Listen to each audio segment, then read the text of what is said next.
Just over a year ago, I bought myself a Volkswagen Caddy. I found it on Facebook Marketplace, handed over £3,500, and I thought life was good. Till the next morning, when the tin of worms was well and truly opened. In the last 12 months, I've been out and about exploring Scotland, taking in some sights, catching up with old friends, and also spending an awful lot of time trying to keep the thing running. With the MOT looming, I got myself a bunch of parts and thought, I'll have a crack at doing some of the work myself. One of the joys of working in a garage, well, you can use the facilities. Get the car up on the ramp, do anything you need to get done. But not everything was quite as easy and straightforward as it seems. Need some suspension work and shocks and brakes, brake pads, lining, steering box, transmission, rear end. How much? Being a 16-year-old van, well, quite a lot of it's old, rusty and hasn't been moved in ages. Some of the top mount bolts for the front suspension would not free up. And after a lot of arguing, a lot of persuasion and a lot of swearing, we admitted defeat and took the van to the garage. In the end, the MOT wasn't quite as expensive as I thought it would be.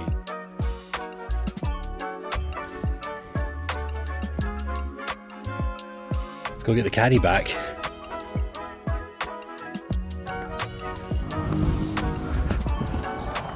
There she is, the Caddy. It's been a while. Hope she remembers who I am.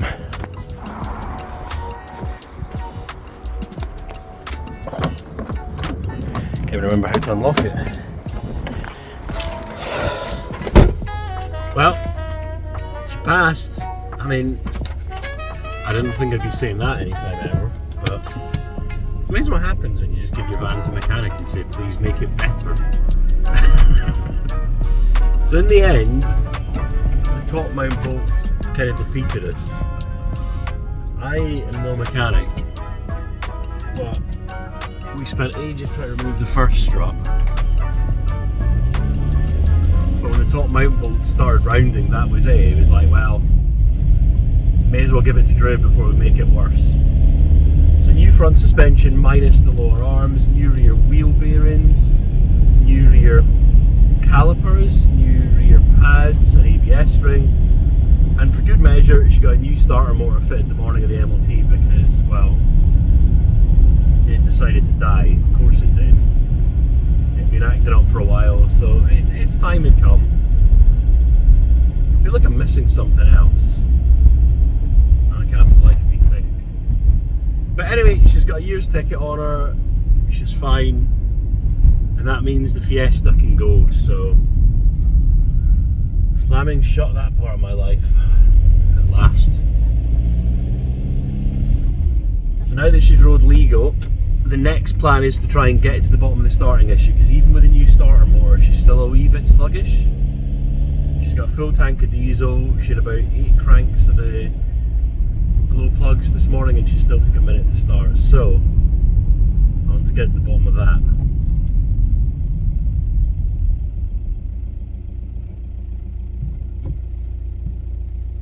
My mechanic has a theory that the high lift pump was done and the seal between that and the block, which are next to each other, has probably perished. He did ask if there was oil in my fuel filter and I said yeah, it looks like there is, and apparently that's one of the symptoms. So I'm going to put the van in and get its timing belt done at some point soon, and I've asked Drew to just do that gasket while it's in, so we'll see if that makes any difference. Diagnostics are still not coming up with anything on startup, so I'm reasonably happy it's not the injectors. The only other thing I can think is there's maybe still an air leak in one of the fuel pipes. Now, we put on the non-return valve, which made things worse, so that suggests to me one of those hoses or pipes just ain't right. Problem is it's the fuel system and I really don't want to go messing about with it, so I might just leave it for Drew. We should call this the Let's Leave It for Drew channel, where things on my van break and I just leave it for Drew the mechanic to fix. There's an idea. But yeah, apart from the repairs, I've got a new new interior to fit. And my plan is as well, I'm getting a leisure battery fitted. One of the guys at work just sold me a leisure battery, so thank you for that, Johnson. I'm going to reconfigure the back of the van. I said in one of my earliest videos, you know, I don't like how the bed comes out. You've got to fold it out, and if it's raining or whatever, you've got to take the mattresses out. It just becomes a hassle. So I want to repurpose the bed so it sort of slides out, more like I'm chopping an onion. You get the drift. It'll be one of those ones that's like a bunk bed sort of setup where you've got all the different sort of interlocking boards, and then you just pull it out and they slide away. So that's what I'm kind of thinking at the moment. Let's get that done. Let's redo the back. Let's get some better lighting in, and we'll see where we are.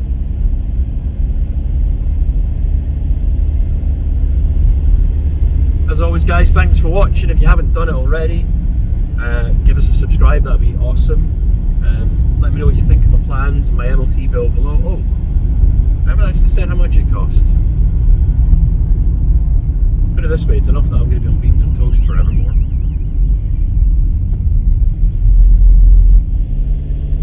So I bought all the parts, which I'll break down separately. The starter motor was £110 on the morning of the test, and my labour bill was £550. So that's what, 660 quid plus the parts.